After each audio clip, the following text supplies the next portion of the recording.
5 जनवरी 2024 आज का दिन झारखंड के इतिहास में कई मायनों में खास माना जा रहा है, क्योंकि आज ही 12वें मुख्यमंत्री के तौर पर राज्य के नए मुखिया चंपई सोरेन ने अपनी बहुमत साबित की। कहीं ना कहीं चंपई की सरकार में चमत्कार दिखता नजर आ रहा है। वहीं दूसरी ओर कांग्रेस के आला कमान राहुल गांधी का भी झारखंड आगमन हुआ और राजधानी रांची से उन्होंने झारखंड वासियों को संबोधित किया। इस दौरान केंद्र की मोदी सरकार पर उन्होंने कई गंभीर आरोप भी लगाए। इन तमाम मुद्दों पर बात करने के लिए हमारे साथ फिलहाल अजय जी हैं, इनसे बात करेंगे। अजय जी, राहुल जी मंच से एक हुंकार भर रहे थे, मोदी जी के खिलाफ कई चीजें उन्होंने कहा, क्या कुछ उन्होंने पहला संदेश दिया?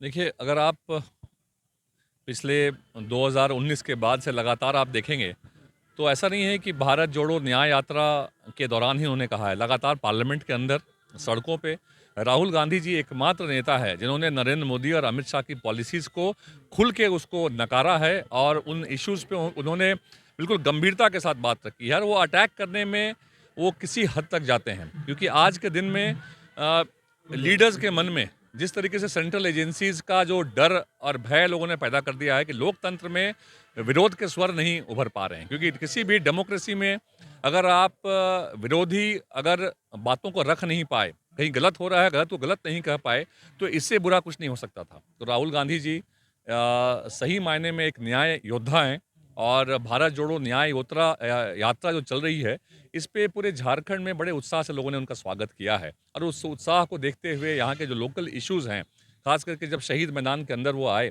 तो यहाँ पे एचईसी के इश्यूज़ के बारे में लगातार उनके पास मेल भी जाते रहते हैं, लोग उनको खबर भी करते हैं कि लगभग 22 महीने से यहाँ के कर्मचारियों को वेतन नहीं मिला है, जिसमें अधिकारी भी शामिल हैं।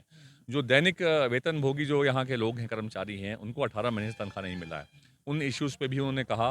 डायरेक्टली उन्होंने अडानी का नाम लेके कहा कि शायद वो एचईसी की जगह अडानी लिखना चाहते हैं। तो इसके अलावा सरना धर्मकोड की बात की कि जिसके लिए देश के गृह मंत्री तत्कालीन हमारे अमित शाह जी ने यहाँ पे ऐलान किया था कि हम सरना धर्मकोड देंगे, लेकिन आज तक ये नहीं हो पाया, जो कि यहाँ के आदिवासी भाई बहनों का ये वर्षों वर्षों का एक डिमांड है, जिसको कि ज़रूर पूरा करना चाहिए।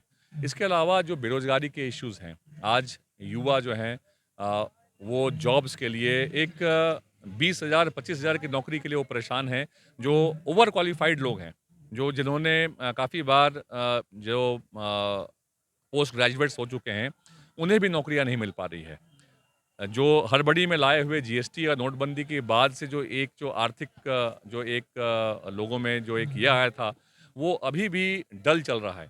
और राहुल गांधी जी लगातार जनता के इश्यूज़ को उठा रहे हैं और एक बड़ा वर्ग है, जो राहुल गांधी जी से मिलना चाहता था, उनकी बातों को सुनना चाहता था। फिर मोदी जी का कहना है कि हम भ्रष्टाचार मुक्त भारत चाहते हैं, सर्वांगीण विकास है, महिला सशक्तिकरण है, महिलाओं को स्वरोजगार है।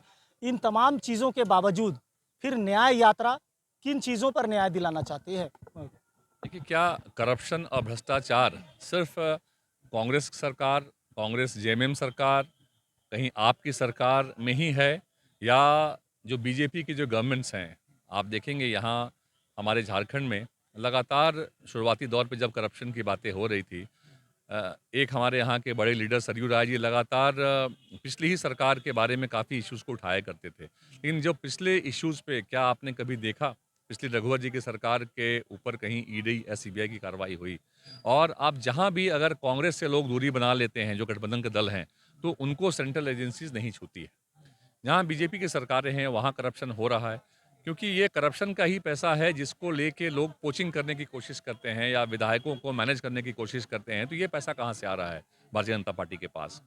और आज आप देखेंगे जिस तरीके से सेंट्रल एजेंसीज का दुरुपयोग हो रहा है, तो ये कहीं न कहीं लोकतंत्र के में जो एक विरोध के स्वर हैं, उन्हीं को दबाने का ये प्रयास हो रहा है। एक देखिए, स्वर आप भी जनप्रतिनिधि रहे हैं। इन 24 वर्षों के सफ़र में, 24 साल के झारखंड में अब तक 12 मुख्यमंत्री हो गए, 2 बार राष्ट्रपति शासन लग गया। तो फिर आखिर झारखंड में जिस तरह से जल, जंगल, ज़मीन की लड़ाई चल रही है, लगातार रोज़गार की लड़ाई चल रही है, युवा जो है वो सड़क पर उतरकर आंदोलन करते हैं। तो आखिर ये सब सिलसिला कब तक चलेगा? कब विकासशील राज्य जो है वो विकसित हो पाएगा? आपको क्या लगता है?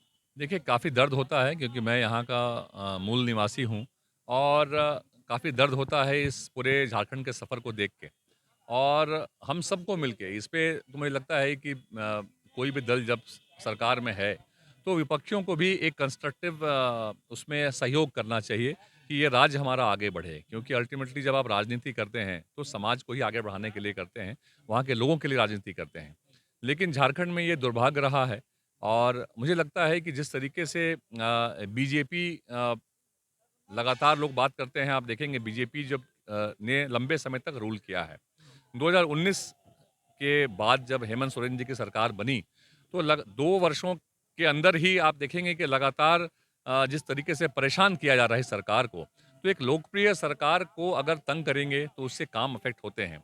उसके बावजूद भी हेमंत सोरेन ने काफ़ी हिम्मत की, गठबंधन की सरकार ने, और अभी भी मुझे पूरा विश्वास है कि झारखंड राज्य जो है, जो उम्मीदें थे इस राज्य से, जितना रिसोर्सेज यहाँ पर है उसका भली-भाँति उपयोग होगा और यहाँ के जो लोग हैं, उन्हें काम करने के लिए, रोज़गार के लिए बाहर नहीं जाना पड़ेगा। ये बहुत दुःख होता है देख के, जब हमारे यहाँ के माँ-बहनें गुमला हो, सिमडेगा हो, खूंटी हो, यहाँ से लोग जो पलायन होता है और बहुत ही छोटे कामों के लिए, हम झारखंड में उनको रोज़गार नहीं दे पा रहे हैं। और इस बात का दुष्प्रचार बीजेपी के लोग करते हैं कि जल, जंगल, ज़मीन की बात करने वाले और जो इंडस्ट्री है, उसके बीच में तालमेल नहीं हो सकता है। ऐसी बात नहीं है, तालमेल बिल्कुल हो सकता है।